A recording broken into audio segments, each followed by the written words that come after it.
over the break, I watched the news with my father, and I kind of thought, oh, that's in Missouri. It's not something that really happens, like, here. And then a few days later, the Eric Garner decision came out. I hadn't really acted on it at all. I just kind of, let the feelings, subside. I didn't really think much about it, but it wasn't until an English class we had with Miss Goldenberg where, she really brought to our attention that these issues, like the underlying issues that happen in Ferguson and in New York, that kind of stuff happens on the Deerfield campus. We had about 80 students interested, and the issue was, the protests they had in, the days leading up to when we could have gone, they had gotten a tad violent.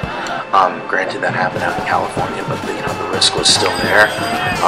So the school said that it'd be too much of a liability for them to send 80 students into a potentially hostile environment, which is understandable, but still it's a little bit disappointing. Dr. Baker emailed me and Ms. Goldenberg about this vigil, and he kind of said, spread the word about it. And,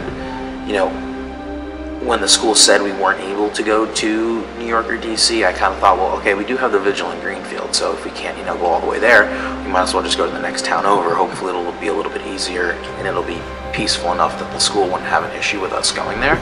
We had about 15 students, I think, that went to Greenfield, and basically the way the vigil works is there's that main common area in Greenfield, and it was hosted by a church that was, a block away, and people showed up at around 4:45, 5 o'clock, and we were just holding candles, singing. We had signs, and it was a really nice gesture. I think just the number of people there was impressive. They were nearly able to surround that entire green with people holding candles. After the class, it really got me thinking, how difficult is it to be a student of color at the school?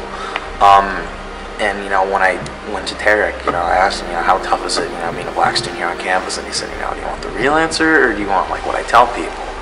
And immediately I thought, okay, if you have two answers for that, we clearly have an issue on campus. So, initially we were gonna have a little meeting with 6 or 7 people to kind of discuss, okay, what are we gonna do that's a little bit bigger?